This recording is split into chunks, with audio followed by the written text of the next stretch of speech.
Good morning, everybody. Happy Wednesday. Welcome on into your FreightWaves Community Spotlight. I'm Kaylee Nix, and we get to check in with Alan Adler. He's got all the news on the top truck tech coming to us this Wednesday. Alan, thanks for being here. Thank you, Kaylee. Good morning to you. Good to be back. It's always good to be somewhere.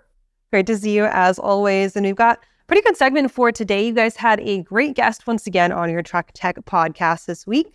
You've got the CEO of Isuzu Commercial Truck of America, and they've got a pretty exciting offer for the medium duty space. Tell us a little bit about it.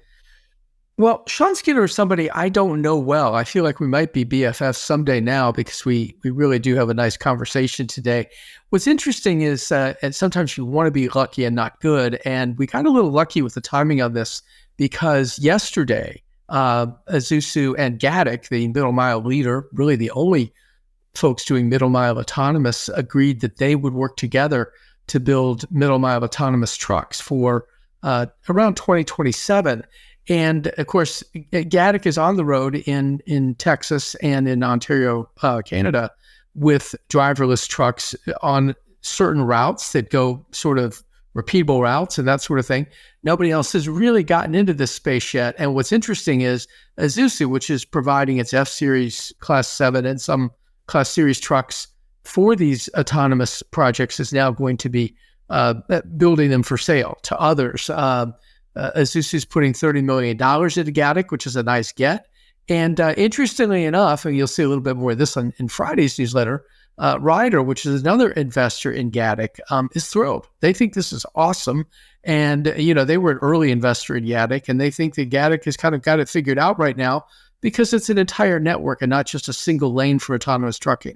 So, certainly we're waiting later this year to see if Aurora and Kodiak follow through with their plans to launch Class 8 autonomous trucks.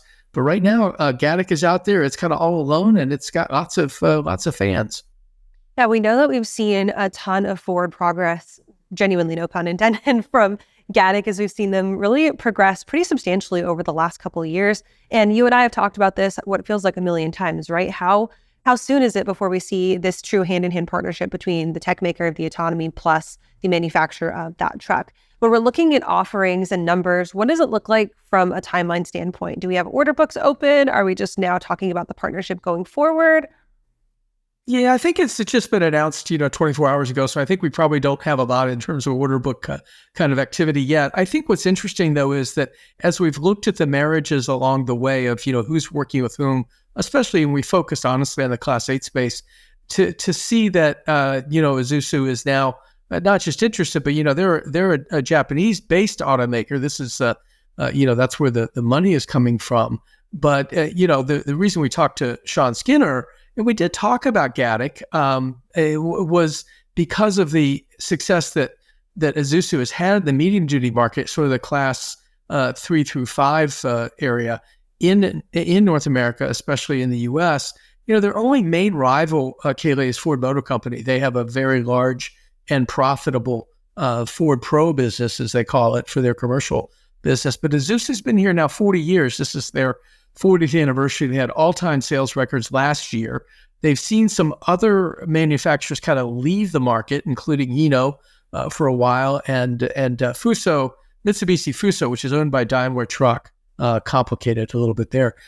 They left in 2020. Now they're back with this new Rizon brand. So there will be some competition, certainly for some of that Class 4 and 5 space that Isuzu operates in. But they very quietly have just maintained a leadership position, first working with General Motors to make their low cab forward truck up until around 2011. And then they got in with what was Spartan Motors, is now the Shift Group, building those trucks actually about an hour from where I am here in Michigan in a town called Charlotte, which is not to be confused with Charlotte, North Carolina. So basically, Isuzu is kind of an interesting story. And then at the very end of our discussion today, we talk about where these guys have learned to have fun with sort of the business in the front and the party in the back. With one of their trucks, an F-Series truck, they have made a craft beer truck, and they have updated that now. This is one that will carry your kegs, and then it'll also pour the beer of 8 taps in the truck.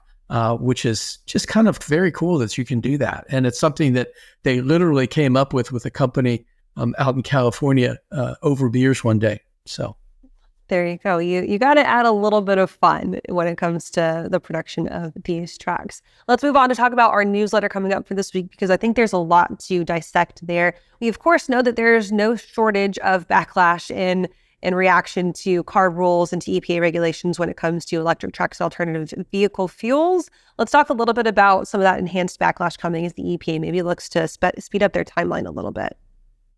Been a busy week in that sense already, because you had a group of attorneys generals on Monday sue over the phase 3 greenhouse gas rules.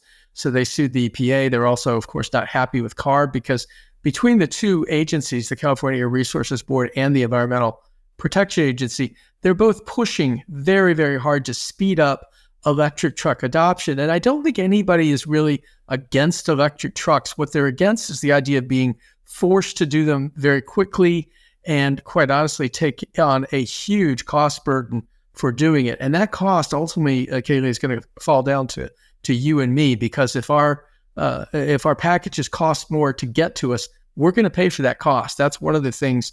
The latest and most interesting piece, there's quite a bit, but we spend a little bit of time with Karen Jones from Ryder talking about this, as well as a study they did that looks at something that they call total cost of transport. That's not to be confused with total cost of ownership, which is sort of the industry metric for, whether they can pencil out, buying a truck and what truck should they buy.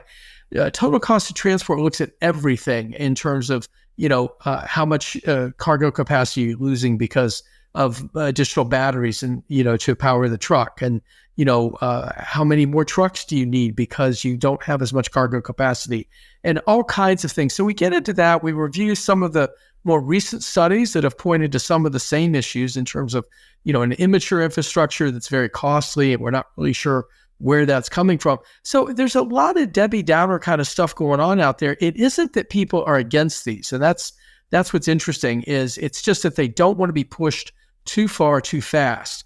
And of course, all this happening right as we get ready for the Advanced Clean Transportation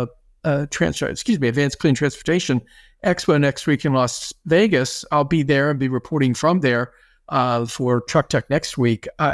Really, this is something, every year there's something. Last year was kind of like oh wow, hydrogen's for real. We didn't know that.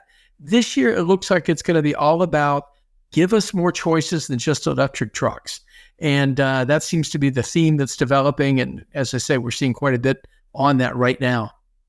So, Alan, obviously, the California Air Resources Board is something that is an entity all of its own, but the EPA is at the jurisdiction of the general trends of the federal government. This is all speculation station now, but if we see a flip in the White House, do you think that we see maybe a flip in the EPA's tune if we end up with a Republican president and thus less emphasis on the decarbonization of our space? Kaylee, I've asked that question of many, many people, and most of them don't want to answer it because they don't want to engage in anything political. My suspicion is yes. However, that's with a caveat, and the caveat is this. A lot of the money that the Biden administration has put out there is already with the states. They're not going to be able to claw that back. Now, it's true that only, I think, 17% of the money in all of the $1 trillion+ that the administration has put out there has been spent. Once it gets into the states and once it's been allocated, it's really hard to get anybody to give it back to you.